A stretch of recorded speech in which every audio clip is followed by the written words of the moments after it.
Hey, my name is Will. I'm the service manager at Alpacka Raft, and I'm just going to go over a few things pertaining to how to inflate the boat properly.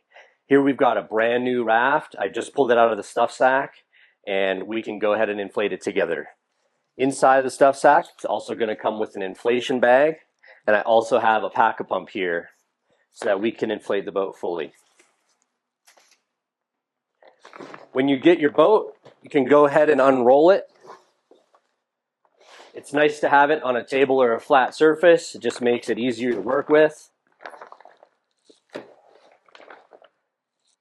One of the things we get asked a lot is, for some people, it can feel difficult to actuate the zipper, especially the first time when it's brand new. It's a little bit harder to open.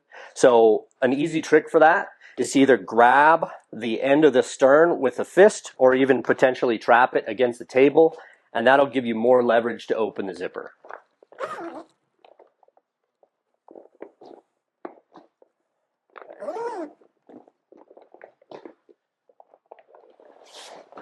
All right, now that we have the boat unrolled, we're going to go ahead and use the inflation bag.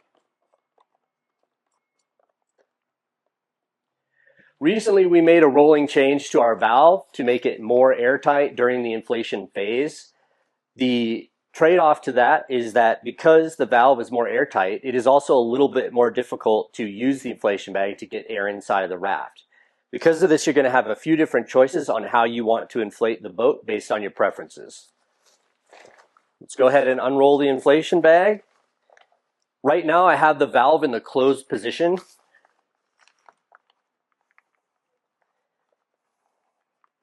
If you inflate the boat in the closed position, it means that there is a minimum amount of air that's escaping from the raft during inflation, but it's going to be a little bit harder to use the inflation bag.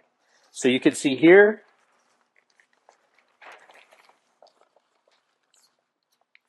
go ahead and get the inflation bag in a way oriented so that it's not twisted, and then go ahead and grab some air. You can either twist the top or you can roll it up like this. Just depends what your preferences are. Once you get here, you can see, we'll just go ahead and give it a tight squeeze.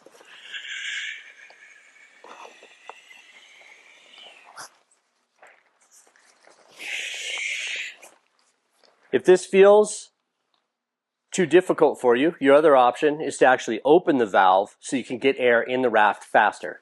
So I'll go ahead and show you that now. I'm going to rotate the two blue prongs right, which opens the valve.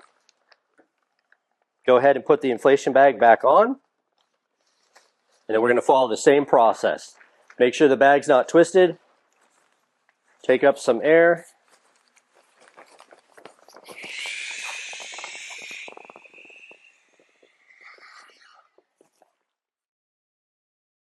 All right. So you'll notice as the boat gets firmer, it's going to get harder and harder to use your inflation bag. Once you reach a point where the boat is mostly inflated, you can go ahead and take the inflation bag off. If you open the valve during the inflation process, be sure to close it now before we transition to the Pack-A-Pump. The Pack-A-Pump is really handy because it's a lot more powerful in terms of forcing air inside the raft. That means we can have the valve closed during the inflation process. Go ahead and thread the pump on, and then we can start pumping.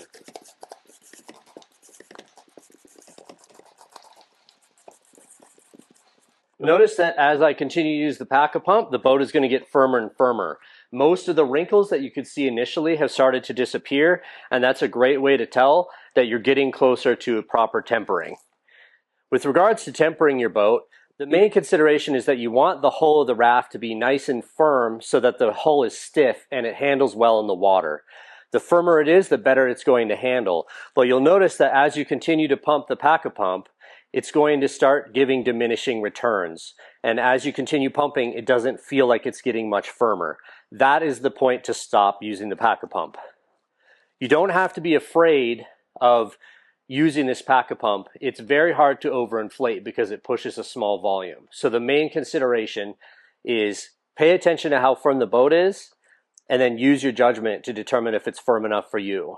One of the nice things about this system is that once you have the boat in the water, It's very easy. If you notice that the boat isn't quite as firm as you want it to be, you can eddy out, go ahead and grab your Pack-A-Pump and throw 20, 30, 40 more pumps in the raft and firm it up, and then run another rapid and see how your performance changes.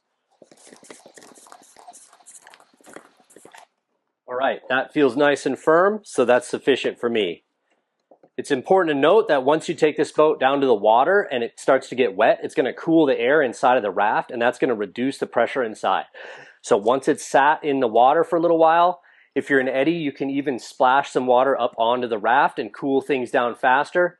Once it has gone down in temperature, go ahead and use your Pack-A-Pump once again to make sure the raft is nice and tempered. Once you've reached that point, it's important to make sure you thread the valve cap on the raft.